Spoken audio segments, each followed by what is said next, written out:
नमस्कार, मैं अनुराग कुमार शर्मा स्वागत करता हूं डेली लाइव न्यूज में। आज हम लोग पहुंचे हैं ग्राम पंचायत राज बैकुंठपुर के भावी सह वर्तमान मुखिया प्रत्याशी शांति देवी जी के यहाँ। जी हाँ, शांति देवी के यहाँ हम लोग पहुंचे हैं, लेकिन उनके सारे कार्यकाल को, जितना भी पिछले 5 सालों में उन्होंने कार्यकाल किया है, सबको उनके पति रामाशंकर तिवारी जी देखते हैं। आज हम इस लाइव इंटरव्यू के माध्यम से इनसे जानेंगे उनके कार्यकाल के बारे में कि उनका कार्यकाल कैसा रहा और वे कैसा कार्य करती है। लेकिन सबसे बड़ी बात यह है कि आगे चुनाव भी है, तो हर एक प्रत्याशी का कोई ना कोई एक एजेंडा होता है, एक मुद्दा होता है कि आखिर उनका मुद्दा क्या है। तो हम आगामी चुनाव के मुद्दे के भी बारे में चर्चा करेंगे कि उनका आगामी मुद्दा क्या है। लेकिन जानकारी के लिए बता दूं कि उनके पति के साथ साथ उनके बेटे भी उनके कार्यकाल को देखते हैं, जो कि शशि भूषण तिवारी जी के नाम से जाने जाते हैं और लोगों में तिवारी जी के नाम से वो फेमस है। तो आइए जानते हैं सबसे पहले उनके पति से उनके कार्यकाल के बारे में। जी, हमारे चैनल से जुड़ने के लिए आपका बहुत बहुत धन्यवाद सर। जी, आपका भी स्वागत, अभिनंदन। जी, आप इन 5 सालों में क्या क्या कार्य किए सर? पीसीसी, सोलिन, जल नल करीब करीब हमारे यहाँ समापन की ओर है, लेकिन बीच बीच में टूट फूट होने के चलते उसका रिपेयरिंग अगर आप लोग घूमेंगे तो पता चल जाएगा। और मेरा प्रयास यही रहा है कि इस पंचायत के हर आदमी के हक को उसको दे पाना और पंचायत में शांति व्यवस्था कायम रहे और हमारी पंचायत का सम्मान बढ़े। मेरा प्रयास सिर्फ इतना ही है। तो क्या जनता आपको आगामी चुनाव के लिए जागरूक कर रही है? क्या जनता आपको कर रही है कि आप चुनाव लड़िए? मैं अपना चुनाव, जब मैं स्वयं मुखिया था या पत्नी मुखिया है, मैं ना अपनी जीत मानता हूँ ना मैं अपनी हार मानता हूँ। मेरी हार पंचायत की हार, मेरी जीत पंचायत की जीत। और मैं अपने को कुछ नहीं मानता, केवल पंचायत का एक सिंबल मानता हूँ। रमाशंकर तिवारी हो चाहे शांति देवी हो या मेरे परिवार से जो भी भविष्य में लड़ेगा, मैं प्रयास यही करता हूँ कि वो इन चीज़ों पर अमल करे। और पंचायत मेरे लिए सर्वोपर है, जनता जनार्दन का आशीर्वाद है और आशीर्वाद बनाए रखेंगे, ऐसी मैं आशा करता हूँ, उम्मीद करता हूँ। और ईश्वर विदित तो सभी लोग जानते हैं कि मैं खुले मन से कहता हूँ, आपके सामने भी कह रहा हूँ कि मैं अपनी हार को अपनी हार नहीं मानता, अपनी पंचायत की हार मानता हूँ और अपनी जीत को पंचायत की जीत मानता हूँ और जनता की जीत मानता हूँ। और मैं जो कुछ भी हूँ पंचायत के लोगों से। तो क्या आपको जनता से क्या उम्मीद है? तो ये मैंने मुझे पूरा विश्वास है कि जनता का स्नेह बना रहेगा। और विरोधी तो प्रजातंत्र में विरोध एक बड़ी अच्छी चीज है और विरोध होना चाहिए। मैं विरोधियों का भी सम्मान करता हूं और विरोधी न हो तो फिर प्रजातंत्र का कोई मतलब नहीं।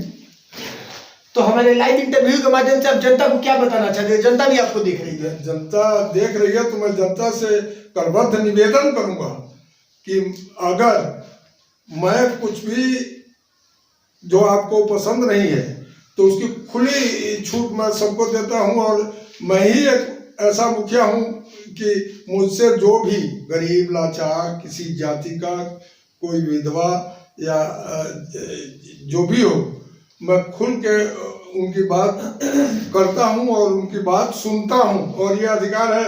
और मैं ही एक मुखिया हूं जिसको कहीं कोई रोक के और अपनी बात करता हूं। मैं प्रयास करता हूं कि उसके समस्या का समाधान हो। तो क्या आप उसके समस्या को समाधान कर पाते हैं अगर रोकते हैं तो?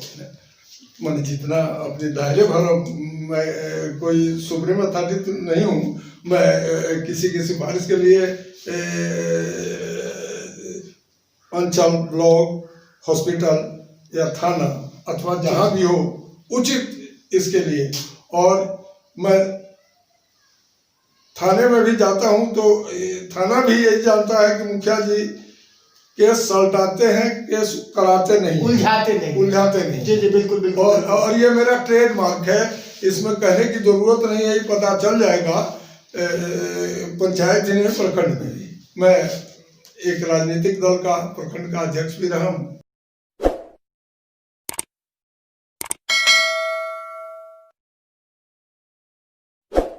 जैसा कि अब पहुंचे हुए हैं मुखिया प्रतिनिधि, जो पूर्वज से मुखिया चले आ रहे हैं, फिर भी हम मुखिया तो आज शांति देवी हैं, और उनके पति के समक्ष पर बैठे हुए हैं। एक तरफ उनके पति, एक तरफ उनके पुत्र, दोनों के बीच में हम हैं। उसी प्रकार मुखिया जी और मुखिया पति के बीच में जनता आ चुकी है, और जनता का मेन श्रेय है कि अच्छे प्रतिनिधि का चुनाव करना। जैसे कि मुखिया जी ने अभी कहा है कि अब थाने में भी जाते हैं तो दरोगा जी समझ जाते हैं कि प्रश्नों को सुलझाते हैं बल्कि उलझाते नहीं है। इस दरमियान मैं इनसे जानना चाहूंगा, जनता से रूबरू भी हो रहे हैं हमारे चैनल के माध्यम से, ये लाइव पूरा एक ग्राम पंचायत के लोग देख रहे हैं, जिला में देख रहे हैं लोग, लेकिन मैं एक शब्द इनसे जानना चाहता हूं कि मुखिया का जिन्होंने बताया कि मुखिया का एक दायरा है, दायरे के अनुसार स्कीम के तहत उसका कुछ फंड आता है, उसी के फंड के अनुसार विकास करते हैं। ऐसा नहीं कि डिस्ट्रिक्ट बोर्ड के रोड बनवा देंगे, ऐसा नहीं कि अस्पताल बनवा देंगे। हाँ, ये जरूर करेंगे, जहां पे स्वास्थ्य केंद्र बना हो उसका सुधार करेंगे, विद्यालय वहां शिक्षा का संचार करेंगे, और इनसे जो बन सकता है, पर्सनली मैं बात कर रहा हूं, अगर इनसे कुछ बन सकता है तो आर्थिक सहायता भी करते हैं लोगों को। तो इस बीच में मैं इनसे जानना चाहूंगा, जो रामाशंकर सिंह जो है, तिवारी नहीं कहेंगे हम, बाबा जी के नाम से इनको लोग जानते हैं। अभी हमने लोगों से पूछा तो बोले कि बाबा क्या जाता है, नहीं। तो इस शब्द को लेकर मैं देखा भरपूर प्यार लोगों से मिला। तो आज मैं इनसे नल जल के विषय में थोड़ा सा जानना चाहूंगा कि बाबा जी, मैं आपसे रूबरू हुआ हूँ, चर्चा करते हुए मैं जानना चाहूंगा कि नल जल का जो योजना जो चल रहा है, क्या आपके पूरे पंचायत में चौमुखी विकास उससे हुआ है? मैंने चौमुखी विकास आप कह सकते हैं जी, लेकिन इसमें कुछ दिक्कतें आ रही हैं। जी जी जी। जैसे कि अभी मान लीजिए कहीं पता लगा कि कोई ट्रक आया तो वहां दब गया, तो इधर टूट फूट हुआ है, लेकिन उसका समाधान होते जा रहा है। यानी टूट फूट हुआ तो फिर भी उसका आप सुधार कराते हैं? बिल्कुल। क्योंकि आपको देखने में ही आया, आपका कौन गाँव ही है? बैकुंठपुर में मैं देखा एक नुक्कड़ पे कि अभी एक जहाँ पाइपलाइन टूटा हुआ है, तो देखिए 3-4 मजदूर वहां मिलके उसके गड्ढा बना रहे हैं, गड्ढा बना के उसको पाइप निकाल के और उसको मरम्मती कर रहे हैं। तो ये आपके अनुसार नहीं, मैं तो खुद उसको देखा हूँ, लेकिन आपसे मैं जान लिया कि पूरे पंचायत में जहां भी जल गिरता है वहां नाली की व्यवस्था है। ये तो मेरा उत्तरदायित्व ऐसा है, गाँवों में पहले से कुछ जो बना हुआ है, नाली पानी जल निकासी के में थोड़ी सी दिक्कत हो रही है। और सबसे बड़ी दिक्कत तो यह है कि बीच गांव में गड्ढा है, आप देखे होंगे, इसमें दुर्गंध आ रही है गांव का। मैं एक दिन डीएम महोदय से मिलना चाह रहा हूं कुछ लोगों के साथ, जी जी जी, कि इस गड्ढा को भरवा दिया जाए, क्योंकि यहाँ पानी निकासी का कोई नहीं है। यहाँ एक पार्क बनवा दिया जाए, सरकारी जमीन है। जी जी। तो मैं जहाँ तक ये करूँगा, डीएम साहब से आपके माध्यम से भी कह रहा हूँ, मैं स्वयं भी डीएम साहब से मिलूंगा, जरा ठंड बच जाती है। जी जी जी। कि उस गड्ढा को भरवा के और उस पर सामूहिक एक पार्क बनवा दिया जाए, या माने संस्थान, जो कुछ भी हो, जैसे ग्राम पंचायत सामुदायिक भवन हुआ, सार्वजनिक, जी हाँ जी हाँ, जैसे आंगनबाड़ी केंद्र हुआ, या सर्वस्थलीय ऐसी चीज बना दिया जाए जहाँ स्वास्थ्य विभाग की जो ऐसे व्यवस्था बन सके, वहां पे आप वो करना चाहते हैं। लेकिन एक छोटा सा प्रश्न उसमें आकर मेरा आ जाता है कि अगर आप उस गड्ढे को भरवा देते हैं तो आपके गांव के पानी का निकासी कहाँ से होगा? ऐसा है, सरकार की तरफ से हर लोग अपना, जैसे पानी का स्तर भी नीचे जा रहा है, स्वच्छता का जो कार्यक्रम है, तो जब सब लोग बनवा लेंगे तो पानी बाहर जाने का सवाल नहीं है, बरसाती पानी है वो निकल जाएगा। नहीं मुखिया जी, एक बात इसमें जरूर प्रश्न है, आप अनुभवी हैं, मध्य हुए व्यक्ति हैं, आपका कार्यकाल बहुत पहले से चला आ रहा है। ऐसा आजकल जमीनी संबंधी ऐसी विवाद एक खड़ी हुई है कि सबके पास पर्याप्त जमीन नहीं है दरवाजे के सामने जो स्वच्छता बनवा सके। ये एक छोटी सी तालाब की, पोखरा की, जिसको गढ़ा आप कहते हैं, उसकी आवश्यकता है, लेकिन गांव से बाहर, गांव के अंदर नहीं। ये सोच के मैं तारीफ करता हूँ। तो यहाँ हमारे पास, आप यहाँ से चलेंगे 100 कदम की दूरी पर यहाँ पोखरा है। जी जी जी जी, इधर पोखरा है जी। पोखरा के गाँव में ये होने से, चूंकि बड़ा गाँव है और गंदा पानी ये आता है, तो इसमें बहुत सारा बीमारी फैलने का डर है। तो सर जी उसे जिला परिषद से या विधायक साहब तो बहुत पहुंचे हुए व्यक्ति हैं, आपके पास बहुत सारे हथकंडे हैं, बहुत सारे डीएम साहब से, एसपी साहब से, सबसे आपसे संपर्क है।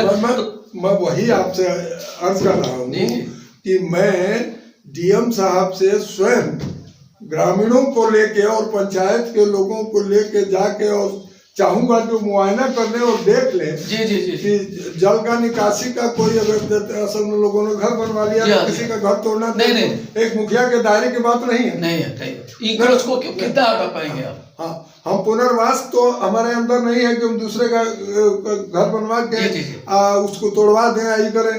तो हमको अपनी औकात मालूम है और ऐसे मालूम है कि मैंने एक मुखिया का दायरा कितना है। और पहली बार हमारे चैनल के माध्यम से कैसे मुखिया प्रतिनिधि अपने समक्ष बातों को रख रहे हैं, अपने दायरे के विषय में बात कर रहे हैं। हम तो बहुत सारे मुखिया के बीच में मिले हुए हैं, मुखिया जी लोग तो कहते हैं कि मैं ये कर दूंगा, वो कर दूंगा, ऐसे करूंगा, वैसे करूंगा, लेकिन पहली बार जो हमारे रामाशंकर तिवारी उर्फ बाबा जी हैं, जो मुखिया प्रतिनिधि हैं, उन्होंने स्पष्ट रूप में कहा कि हम डीएम महोदय से आग्रह करेंगे, रिक्वेस्ट करेंगे, सीओ से, अनुमंडल पदाधिकारी से, जैसे भी हो सकता है गड्ढे के गांव के अंदर गड्ढे के कचरा को समाप्त करके बाहर एक तालाब के अंदर सारे नल जल की योजना या अदर पानी का निकासी वहां बनाएंगे। एक आग्रह और मैं करूंगा। जी बिल्कुल कीजिए। देखिए, सक्षम जो हो है तो इसके लिए सक्षम अथॉरिटी हमारे माननीय श्रीमान डीएम साहब हैं, अंचल पदाधिकारी हैं, डीसी अलाद साहब हैं। ये उन्हीं की सहमति और उनके दिशा निर्देशों के पर ही होगा। इतनी बड़बोला पर मैं नहीं कह सकता कि मैं इस गड्ढे को भरवा दूंगा। नहीं सर जी, तो आपकी बात को मैं रखा हूं, आपने नहीं कहा, ये जनता के द्वारा आपने कहा है। तो जनता आपको इस चीज की डिमांड की है, तो आपने बोला कि उच्च स्तरीय मैं जांच करा के इसको जैसे भी होता होगा कराऊंगा। तो जनता के मंतव्य को समझते हुए और संबंधित सक्षम पदाधिकारियों से के सामने मैं निवेदन करूंगा, उनसे आग्रह करूंगा, उनसे प्रार्थना करूंगा और चाहूंगा कि इसमें ये हो। और एक चीज आपकी जानकारी के लिए बता दूं, मैं चुनाव में वोट मांगने भी जाता हूं तो मैं किसी को कोई प्रलोभन ही नहीं देता। मैं यही कहता हूं कि आपका जो हक होगा वो दिलवाने के लिए जो भी करना पड़ेगा मैं करूंगा। बड़ा खुलासा एक मुखिया जी ने किया है कि मैं जब भी चुनाव के मैदान में उतरा हूं, आज तक कोई ऐसा नहीं है व्यक्ति जो मुझसे कुछ ले या उससे कुछ लेने का मैं उम्मीद रखता हूं। नहीं, वो नहीं। मैं आपकी बात को रख रहा हूं। इन्होंने ये स्पष्ट रूप में कहा कि मैं वही कहता हूं जो प्रतिनिधि अच्छा हो उसको आप लाइक कीजिए। इनका ये लालच नहीं है कि मैं जैसा भी हूं मुझे चुन लीजिए। इनके बड़प्पन को मैं काबिल तारीफ करता हूं। आइए रूबरू होते हैं इन्हीं के बड़े लड़के शशि भूषण जी से। जैसे कि मैं पहले ही आपको बता चुका हूं कि मुखिया पुत्र न कह के मैं एक समाज सेवी कहूंगा, सेवक कहूंगा, क्योंकि इन्होंने दावा किया है कि मैं मुखिया पुत्र होने के बावजूद भी मैं पंचायत का एक ऐसा सेवक हूं, नेता नहीं बेटा बल्कि मैं सेवा कर रहा हूं। तो आइए जानते हैं शशि भूषण जी से, कि इनकी मन की राय को जानते हैं और जनता के प्रति इनका क्या रुचि है उसको ये थोड़ा सा सामने लाए। सर जी, आपका शुभ नाम क्या हुआ? शशि भूषण तिवारी। आपको मेरे चैनल से जुड़ने के लिए धन्यवाद। धन्यवाद। तो सर जी, आपसे मैं एक छोटा सा क्वेश्चन राइज करूंगा, आप जनता के लिए कोई संदेश देना चाहते हैं सर? मैं तो सबसे पहले जनता से यही संदेश दूंगा कि बसंत पंचमी, होली, फर्स्ट जनवरी, सबसे पहले फर्स्ट जनवरी जी, मतलब नया साल जी सबको शुभकामना जी और मेरे तरफ से हार्दिक बधाई जी। और तो आप जनता से क्या अपेक्षा करते हैं सर? जनता से यही अपेक्षा करते हैं कि हमने जो काम किया जी अभी तक जी अपने हिसाब से जितना हो सका उतना किया। जो आधा पर जो आपका फंड आया तो उसके अनुसार खूब किए। हाँ जी। जो अधूरा बचा हुआ है जी, वो अगले सत्र में जितना हो सकेगा मैं नहीं पूरा करूंगा। जो आएगा वो फंड उसी के अनुसार करेंगे। हाँ, तो वही फंड के हिसाब से उसको पूर्ण करूंगा। जी और सारे जनता से नम्र निवेदन करूंगा कि मेरी माता जी को फिर पुनः मुखिया बनाने का जी कृपा करें। अगर जो कमी बेसी होगा वो मैं फिर पूरा करूंगा। जी मैंने ऐसा दृढ़ संकल्प ले चुके हैं आप लोग एकदम। वाह, आज हमारे चैनल से ऐसे ऐसे चेहरे मिले जो परिचय के लिए मोहताज नहीं है, खुद एक इनका विकास ही परिचय है। ऐसे विकास पुरुष के लिए मैं नतमस्तक हूँ और सलाम करता हूँ कि जो ग्राम पंचायत राज बैकुंठपुर के निवासी लोग के सर्वे के दौरान हमसे मिले और उन्होंने कहा कि बाबा जी के कार्यकाल के विषय में क्या जानिएगा। उनका विकास एक ऐसा माने शुरुआती चीज है जिसको आज भी लोग नमन करते हैं। हमारे चैनल से जुड़ने के लिए सबको धन्यवाद। जो भी हमारे चैनल की तरफ से हमारे वीडियो को देख रहे हैं वो अपने नेताजी के लिए अर्थात मुखिया जी के लिए अर्थात मुखिया पति के लिए अर्थात शशि भूषण जी के लिए लाइक जरूर करें, कमेंट में जरूर लिखें कि मुखिया जी का छवि और विकास कैसा है, और चैनल को सब्सक्राइब करना न भूलें। थैंक यू, नमस्कार।